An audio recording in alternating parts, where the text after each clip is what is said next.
Terjadi perdebatan antara kuasa hukum Amar Zoni, John Mathias, dengan Hakim Ketua dalam sidang kasus dugaan peredaran narkoba dengan terdakwa Amar Zoni yang digelar di Pengadilan Negeri Jakarta Pusat, Kamis, 23 Oktober 2025.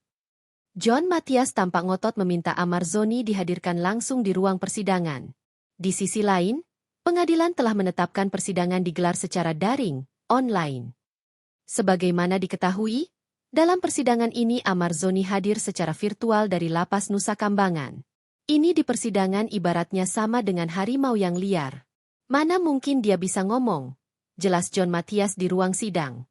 Gimana dia, Amar Zoni, mau menjelaskan, menjamin, mengeluarkan semua pendapat-pendapat yang mulia untuk dia merasa merdeka, nyaman, dan bisa memberikan keterangan tanpa merasa takut.